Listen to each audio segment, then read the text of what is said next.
अस्सलाम वालेकुम। यासीन आपके साथ हाजिर है मॉर्निंग ब्रीफिंग में।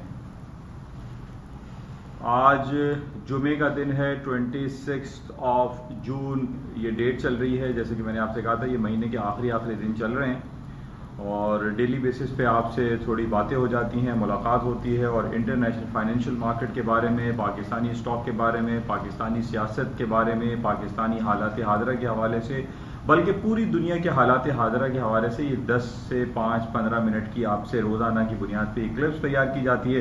और इसका मकसद ज़्यादातर यही है कि पाकिस्तान स्टॉक एक्सचेंज के बारे में, गोल्ड सिल्वर या अमेरिकन स्टॉक्स या पूरी दुनिया की स्टॉक मार्केट के हवाले से थोड़ा सा हमें एक ओवरव्यू मिल जाता है कि व्हाट इज़ हैपनिंग अराउंड और किन खबरों और किन हालात हाजरा के बेसिस पे पूरी दुनिया की मार्केट में गोल्ड, सिल्वर, क्रूड ऑयल और इन तमाम आइटम्स में जो मूवमेंट आती है, जो लोग ट्रेड करते हैं, जो अपने पोर्टफोलियो को मैनेज करते हैं, उस हवाले से ये आपसे एक मुलाकात का सिलसिला है।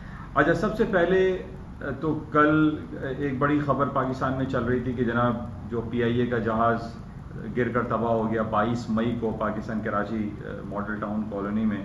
और बड़े अफसोस के साथ इस बात का इजहार करना पड़ता है कि कल सिविल एविएशन अथॉरिटी ने यह ऐलान किया कि वो 150 पायलट्स को ग्राउंड करने जा रहे हैं। और उसकी बेस क्या है कि उनके पास जाली लाइसेंस हैं, जाली डिग्री हैं। अब ये बड़ा एक अफसोस का मुकाम है हमारी पाकिस्तानी अवाम के ऊपर कि वो लोग इतने सेंसिटिव इदारे को जो चला रहे हैं, जो हवाई जहाज़ के पेशे से मुंसलिक हैं, वो जाली डिग्री और जाली लाइसेंस रखते हैं। तो ये बड़े शर्म का मुकाम है और हमें मतलब जितना गुस्से का इजहार किया जाए वो कम है। और इन्हीं बेसिस पे हमने ये देखा कि जो भी हालात व वाक़यात हुआ पिछले कई सालों से, हम ये देख रहे हैं कि पाकिस्तान के जहाज़ जो है वो आए दिन कहीं ना कहीं गिर के तबाह हो जाते हैं और उसमें हज़ारों सैकड़ों लोग जो है वो हलाक हो जाते हैं और उनकी फैमिलीज जो है वो किस कर्ब और किस परेशानी से इन तमाम हालात का मुकाबला करती है। बहरहाल हमारी सिर्फ दुआ है, तमन्ना है, ख्वाहिश है कि हमारे पाकिस्तान के तमाम इदारे जो है वो अच्छे हो जाएं, बेहतर हो जाएं और वो इन तमाम जो जाली डिग्री और गलत तरीके से नौकरियां तलाश करते हैं, नौकरियों पर आते हैं, उनका सदबाब किया जाए, उनको रोका जाए, उनको ख़त्म किया जाए। बहरहाल ये अफसोस का मुकाम है कि जाली डिग्री और जाली लाइसेंस रखने वाले हजरात हमारे पाकिस्तान के जहाज़ उड़ा रहे हैं। अच्छा, बहरहाल कुछ खबरें पाकिस्तान के हवाले से, इंपॉर्टेंट फाइनेंशियल मार्केट के हवाले से कल बड़ी इंपॉर्टेंट रही कि पाकिस्तान स्टेट बैंक ने कल अपना इंटरेस्ट रेट सडन यानी एक हंगामी बुनियादों पर 1% डिक्लाइन कर दिया। पहले पाकिस्तान का इंटरेस्ट रेट 8% था, अब वो 1% रिड्यूस होने के बाद 7% हो गया है। हम ये देख रहे हैं कि पूरी दुनिया में ये लहर आम है।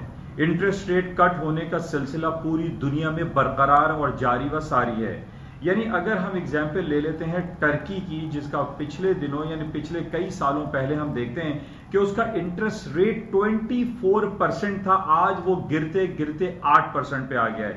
यानी 24% it was the biggest interest rate around the world. और उसने कट करते करते, कल इनकी मीटिंग थी टर्की सेंट्रल बैंक की, उन्होंने अपना इंटरेस्ट रेट कल कट नहीं किया, 8% पे इंटैक्ट रखा है, अनचेंज छोड़ा है। लेकिन हम ये देख रहे हैं कि पूरी दुनिया में इस वक्त इंटरेस्ट रेट कट होने का सिलसिला जारी है। पिछले हफ्ते हमारे पास रशियन सेंट्रल बैंक की रिपोर्ट थी कि उसने 5.5% से 4.5% अपना इंटरेस्ट रेट कर दिया। इसी तरीके से पाकिस्तान की न्यूज आपके सामने है, European central bank, bank of England, Switzerland को आप देख लीजिए कि वो माइनस टेरिटरी में चल रहा है, -75 बेसिस पॉइंट इंटरेस्ट रेट है। इसी तरीके से यूरोपियन सेंट्रल बैंक का जो डिपॉजिट फैसिलिटी रेट है वो 50 बेसिस पॉइंट नेगेटिव है। जापान का इंटरेस्ट रेट -10 बेसिस पॉइंट चल रहा है। यानी पूरी दुनिया में जो इंटरेस्ट रेट की जो बातें हमारे सामने चल रही हैं वो माइनस की तरफ है, नेगेटिव टेरिटरी की तरफ जा रही हैं। और या तो अगर पॉजिटिव है तो उसको रिड्यूस होता चला जा रहा है। इन बेसिस पे मैंने आपको पहले भी ये जिक्र किया था, बल्कि डेली बेसिस पे मैं आपके साथ इस बात को शेयर करता हूं कि इंटरेस्ट रेट कट होने की वजह से जो पॉजिटिव इफेक्ट आता है वो दो चीजों पर आता है। एक तो पूरी दुनिया की स्टॉक मार्केटों में एक पोटेंशियलिटी का इंजेक्शन लगता है, जितनी भी बोरोइंग कॉस्ट होती है वो रिड्यूस हो जाती है और बड़ी बड़ी कंपनी जो बोरो पे चल रही होती हैं उनकी बोरोइंग कॉस्ट में कमी वाक़ई होती है, जिसकी वजह से एक पोटेंशियल आता है, एक इजीनेस फील होती है, जिसकी वजह से हम ये देखते हैं कि स्टॉक मार्केट और डिफरेंट कंपनीज के जो शेयर्स हैं या स्क्रिप्ट हैं वो उनकी प्राइसेस हायर साइड पे चली जाती हैं। और यही कुछ पाकिस्तान स्टॉक एक्सचेंज में भी सूरत हाल आज होगी। आज जो मार्केटें चल रही हैं और जो खुलेंगी उसमें पॉजिटिविटी का जो इंडिकेशन है वो हमारे सामने है। अच्छा, इसी तरीके से हमने ये देखा है कि जब भी इंटरेस्ट रेट डिक्लाइन होता है पूरी दुनिया में, खास तौर पे हम देख रहे हैं कि अमेरिका में, बरतानिया में, यूरोपियन सेंट्रल बैंक की तरफ से जो इंटरेस्ट रेट डिक्लाइन हो रहा है उसका पॉजिटिव इफेक्ट या कीमतों में जो इजाफा है वो हम देख रहे हैं सोने की कीमतों में बहुत तेजी से इजाफा होता है। और पिछले कई दिनों से, बल्कि कई महीनों से मैं आपसे यही जिक्र करता चला आ रहा हूं कि गोल्ड की कीमतों में डाउनफॉल नहीं हो सकता। ये काफी अरसे से ये बात हो रही है कि गोल्ड में तेजी रहेगी, गोल्ड की कीमतों में डाउनफॉल नहीं होगा, चाहे कोई भी पॉलिसी अनाउंस कर दी जाए, चाहे कोरोना वायरस पैंडेमिक खत्म हो जाए या रेसिज्म के हवाले से जो सिलसिला चल रहा है ये खत्म हो जाए, लेकिन गोल्ड की कीमतें डाउन साइड पे नहीं होंगी। अच्छा, गोल्ड की कीमतें ऊपर जाने की जो वजह है, जो पिछले काफी दिनों से मैं आपसे जिक्र कर रहा था कि 1670 रिसेंट जो हाई किया था 2-3 महीने पहले, 1670 से 1690, 1690 से 1700, और मैं बहुत अरसे से आपसे यही कहता रहा कि गोल्ड की कीमतें हायर साइड पे जाएंगी। इसके टेक्निकल ग्राउंड जो है वो इसको ऊपर की तरफ इंडिकेट कर रहे हैं। इसमें जो भी हमारे पास टेक्निकलिटीज, जो ग्राफ लाइन चार्ट्स बनते हैं वो भी ऊपर हैं, जो हमारे पास जो फंडामेंटल खबरें आती हैं पूरी दुनिया से उसमें भी हम ये देख रहे हैं कि गोल्ड की कीमतों में ऊपर ही की तरफ इशारे हमें मिल रहे हैं। अच्छा, अब 2-3 खबरें और भी हैं गोल्ड के हवाले से। जैसे कल भी मैंने आपसे व्हाट्सएप पे मैंने आपको तहरीर किया था, कुछ लिंक भी आपके साथ शेयर किए थे। पिछले हफ्ते हमारे पास दुनिया का एक मल्टीनेशनल बहुत जायंट $1 ट्रिलियन क्लब का एक बैंक है, that is known as a Goldman सैक्स बैंक, जो कि बहुत बड़ा बैंक है और उसकी जो एनालिसिस, जो मुतालियाती रिपोर्ट होती है उसकी बड़ी अहमियत होती है। उसने पिछले हफ्ते ये इंडिकेट किया था, ये इशारा दिया था और ये कहा था कि गोल्ड की कीमतें $2000 तक चली जाएंगी। अच्छा, कल हमारे पास ये रिपोर्ट आई कि बैंक ऑफ अमेरिका, जो कि पिछले 6 महीने पहले या साल भर पहले भी वो ये कहता रहा, बैंक ऑफ अमेरिका, कि गोल्ड की कीमतों में इजाफा होगा और $2000 तक मार्केट जा सकती है। अब पिछले हफ्ते हमारे पास गोल्डमैन सैक्स की रिपोर्ट आई, उसने भी ये कहा कि $2000 तक मार्केट चली जाएगी। और आज हमारे पास ये ताजा तरीन इतलात हैं कि बैंक ऑफ इंग्लैंड ने ये इंडोर्स किया है कि गोल्डमैन सैक्स ने जो बात कही है वो दुरुस्त है, ये सही है, और गोल्ड की कीमतें 2000 नहीं बल्कि 2000 से लेकर $2300 तक पर आउंस के हिसाब से जा सकती हैं। अब देखिए, एक तो बात हम ये करते हैं कि जो टेक्निकल ग्राउंड्स हैं, जो ग्राफ लाइन उसको बता रहे हैं, जो इंडिकेशंस हमारे पास आ रही हैं कि गोल्ड की कीमतें डाउन नहीं होंगी। For the certain period of time मार्केटें 15, 20, 30, $40 नीचे आ जाती हैं, तो इसको हम ये नहीं कह सकते कि गोल्ड की कीमतें डाउनफॉल शुरू हो चुका है। लेकिन हमारे पास जो डिफरेंट जो रिपोर्ट्स आ रही हैं, आज जैसे हमारे पास ताज़ा तरीन कल रात की इतला थी कि बैंक ऑफ अमेरिका ने इसको इंडोर्स किया है कि गोल्डमैन सैक्स दुरुस्त फरमा रहा है। इसी तरीके से आज हमारे पास जो खबर है, जो इसराइल है, फलस्तीन की खबर है, जिसमें पिछले दिनों भी मैंने आपसे ये कहा था कि नेतन्याहू जो वजीर आजम है इसराइल के, उन्होंने ये कहा था कि हम वेस्ट बैंक, जो कि फलस्तीन का हिस्सा है, उसको एनेक्स कर लेंगे, उस पर कब्जा कर लेंगे और उसको इसराइल का हिस्सा बना देंगे। जिस तरीके से इन्होंने सीरिया का एक शहर है गोलन हाइट्स, उसको अपना एनेक्स किया हुआ है, अपना हिस्सा बनाया है, इसी तरीके से हमास ने कल ये ऐलान किया है कि अगर इसराइल ने वेस्ट बैंक को एनेक्स करने की कोशिश की या उसके ऊपर कब्जा करने की कोशिश की, it was a declared war. ये बहुत बड़ा वर्ड इस्तेमाल हुआ है। हमास और अल फतह 2 ग्रुप हैं। आपको ये पता है कि फलस्तीन में ये 2 जमातें बहुत एक्टिव नजर आती हैं कि हमास और अल फतह। तो हमास ने कल ये बयान दे दिया है कि अगर नेतन्याहू साहब ने ये किया, बेंजामिन नेतन्याहू ने, कि जनाब वो वेस्ट बैंक को एनेक्स करेंगे तो उस पर हम एक डिक्लेयर्ड वॉर करेंगे और उनको ये काम नहीं करने देंगे। देखिए, ये सारी जो खबरें हैं ये एक प्लस पॉइंट है गोल्ड की कीमतों के लिए।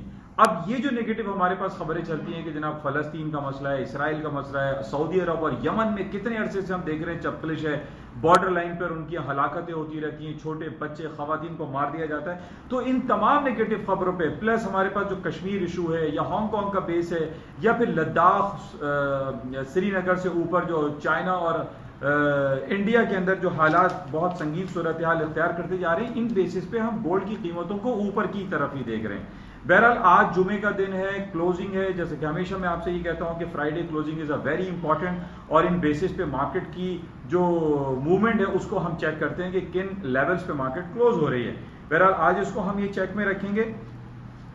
अच्छा, अब हम बात करते हैं अमेरिकन स्टॉक मार्केट की, जो कि पिछले कई हफ्तों से हम ये देख रहे हैं कि एक bad news, corona virus, pandemic, lockdown, shutdown के बावजूद मार्केटें हायर साइड पे चलती चली जा रही हैं। मैंने पहले भी आपसे ये कहा था कि जब कोई नई न्यूज आती है, कोई न्यू न्यूज होती है, या वो रेसिज्म के हवाले से हो या फिर वो पैंडेमिक के हवाले से हो, उसका नेगेटिव इंपैक्ट स्टॉक मार्केट पर पड़ता है। और अब ये खबरें हो गई हैं पुरानी।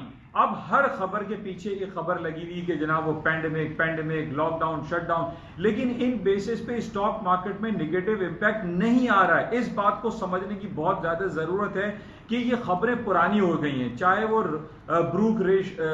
जॉर्ज फ्लाइड का वाकया हो, रेसिज्म का वाकया हो, या ये जो पैंडेमिक की कहानियां चल रही हैं कि लॉकडाउन हो जाएगा, ब्राजील में फैल रहा है या बीजिंग में दोबारा स्टार्ट हो चुका है, इन खबरों पे स्टॉक मार्केट नेगेटिविटी की तरफ नहीं जा रही है, डाउनफॉल नहीं हो रहा है, क्रैश नहीं कर रही है।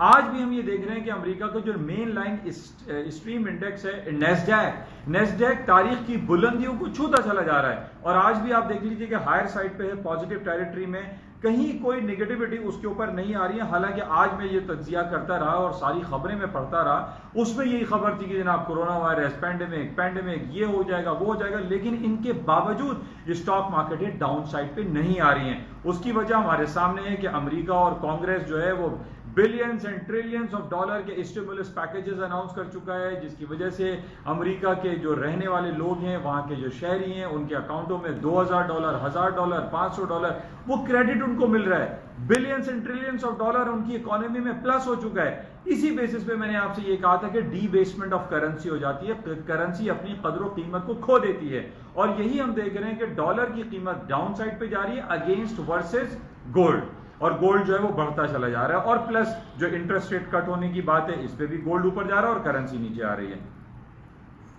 अच्छा, इसके अलावा कल जो हमारे पास डिफरेंट रिपोर्ट्स आई थी, यानी जॉबलेस क्लेम की, ट्रेड बैलेंस की, अमेरिका के जीडीपी की रिपोर्ट जो आई, इस पे सर्टेन पीरियड ऑफ टाइम के लिए मार्केट डाउन हुई थी, लेकिन आप ये आज देख रहे हैं कि तमाम मार्केटें दोबारा ऊपर की तरफ खड़ी हुई हैं और कहीं कोई डाउनफॉल दिखाई नहीं दे रहा है।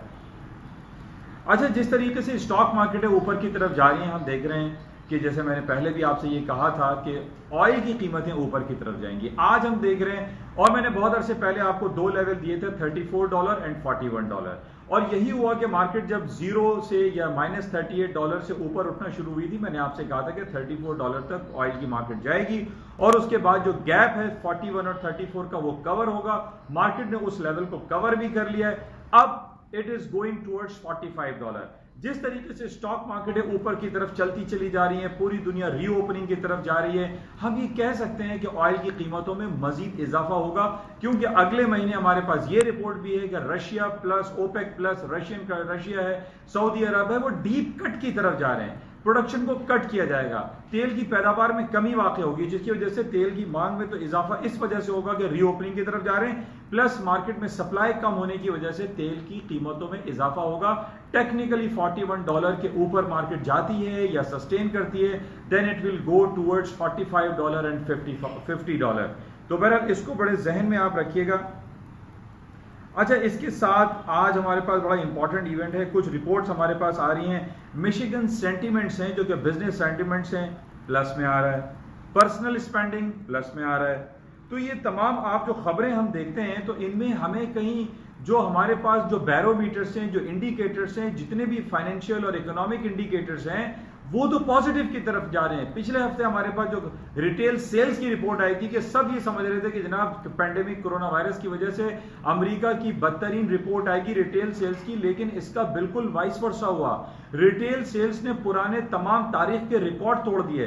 अब हम यही बात कर रहे हैं कि तमाम ये जो इंडिकेटर्स हैं, जो बैरोमीटर्स हैं, जो इकोनॉमिक फाइनेंशियल इंडिकेटर्स हैं, ये पॉजिटिव हैं। तो हाउ कैन वी से कि जनाब स्टॉक मार्केट जो है वो फॉल डाउन हो जाएंगी, गिर जाएंगी? नो। और आज भी हम ये देख रहे हैं कि तमाम स्टॉक्स प्लस में हैं। अच्छा, इंपॉर्टेंट हमारे पास ये था कि आज अर्ली मॉर्निंग चाइना में दूसरा दिन था, ड्रैगन फेस्टिवल डे मनाया जा रहा है 2 दिन के लिए। चाइना की और हांगकांग की मार्केट, हांगकांग आज खुला था लेकिन चाइना की मार्केटें, शंघाई स्टॉक 2 दिन के लिए बंद था, इसलिए आज हम ये कह सकते हैं कि वॉल्यूम थोड़ा सा रिड्यूस रहा। बहरहाल ओवरऑल सिनेरियो ये है कि मार्केटें पॉजिटिव हैं, गोल्ड की कीमतों में भी इजाफा दिखाई देता है, ऑयल की कीमतों में भी इजाफा दिखाई दे रहा है, क्योंकि मार्केट में हमारे पास कोई ऐसी नेगेटिव खबर नहीं है कि जिन बेसिस पे हम ये कहें कि स्टॉक क्रैश कर जाएंगे। बहरहाल ये कुछ हालात हाजरा और कुछ बातें थी जो आपके साथ डेली बेसिस पे शेयर की जाती हैं। आज है जुमा, आज है फ्राइडे, वीकली क्लोजिंग रहेगी, 2 दिन छुट्टियों के बाद फिर आपसे मुलाकात होगी Sunday night market opening preview के हवाले से। हफ्ता और इतवार आपके साथ राब्ता नहीं रहता, लेकिन संडे को हम ये ज़रूर चेक करते हैं कि मार्केट किन लेवल्स पे खुलेंगी, क्या खबरें रहेंगी 2 दिन हफ्ता और इतवार। तो इंशाल्लाह आपसे मुलाकात रहेगी संडे नाइट को मार्केट प्रीव्यू के हवाले से। उस वक्त तक के लिए इजाज़त दीजिए। खुदा हाफ़िज़।